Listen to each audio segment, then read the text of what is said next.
മുഖ്യമന്ത്രി പിണറായി വിജയന് E D notice അയച്ചിരിക്കുകയാണ്.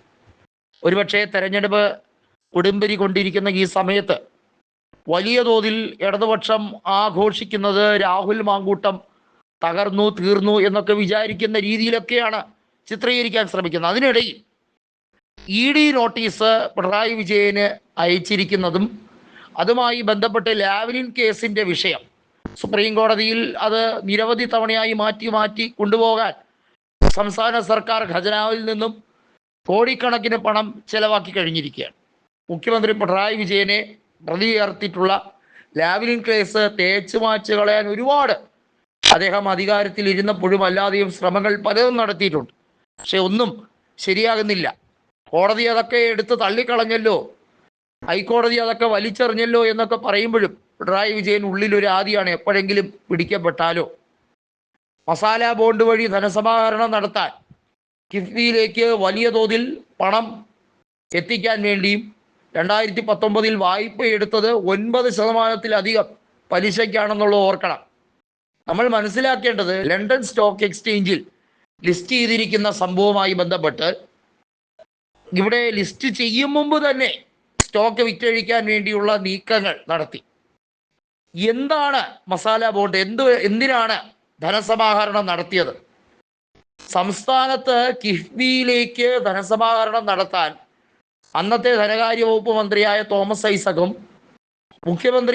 ഇപ്പോഴും മുഖ്യമന്ത്രിയായി തുടരുന്ന പിണറായി വിജയനും വലിയ രീതിയിലുള്ള തത്രപ്പാടാണ് നടത്തിയത്.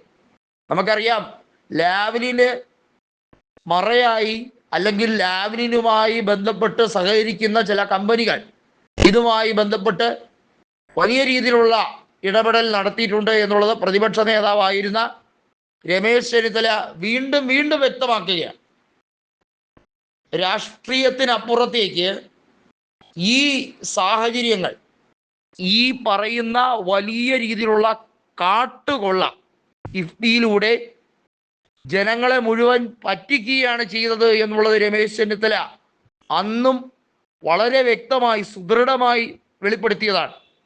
അന്ന് രമേശ് ചെന്നിത്തലയ്ക്ക് വെളിവും വെള്ളിയാഴ്ചയൊന്നും ഇല്ല എന്ന് പറഞ്ഞ അതേ മുഖ്യൻ ഇപ്പോൾ ബെബബ അടിക്കുകയാണ്. കാരണം ആകെ കുഴഞ്ഞു മറിഞ്ഞ പരുവത്തിലാണ്. കാരണം ഇ ഡി നോട്ടീസ് അയച്ചിട്ടുണ്ടെങ്കിൽ അതുമായി ബന്ധപ്പെട്ട് വ്യക്തമായ ഒരു സാഹചര്യ തെളിവുണ്ട്.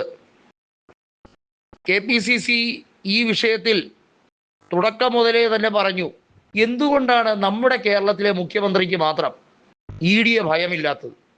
BJP ഇതര സംസ്ഥാനങ്ങളിലെ മുഴുവൻ മുഖ്യമന്ത്രിമാരെയും ടാർഗറ്റ് ചെയ്യുമ്പോൾ ഇവിടെ വലിയ തോതിൽ ഓഫീസിൻ്റെ മറവിൽ സ്വർണ്ണക്കടത്ത് ഉൾപ്പെടെയുള്ള കാര്യങ്ങളെ അഭിമുഖീകരിക്കേണ്ടി വന്ന മുഖ്യമന്ത്രി പിണറായി വിജയൻ എന്തുകൊണ്ട് ഒരു രീതിയിലും ഭയമില്ല? അതിനെക്കുറിച്ച് പിണറായി വിജയൻ പറയുന്ന മടിയിൽ കനമുണ്ടെങ്കിൽ വഴിയിൽ പേടിക്കണം, തനിക്ക് കനമില്ലാത്തതുകൊണ്ട് കൈകൾ ശുദ്ധമാണെന്നൊക്കെ പറയും. അതല്ല കാര്യം. BJPയുമായി അന്തർധാരയുണ്ട് എന്നുള്ളത് തുടക്കം മുതൽ തന്നെ വ്യക്തമാക്കിയ സാഹചര്യമായിരുന്നു. അതുകൊണ്ട് തന്നെ ഈ പറയുന്ന ഡീലുകൾ, അതായത് മുഖ്യമന്ത്രി പിണറായി വിജയൻ ഉൾപ്പെടുന്ന വലിയ ഒരു സംഘം ഇതുമായി ബന്ധപ്പെട്ട് വൻ തിരിമറി കാണിച്ചിരിക്കുന്നു എന്ന രമേശ് ചെന്നിത്തലയുടെ അഭിപ്രായം വീണ്ടും പ്രസക്തമാവുകയാണ്.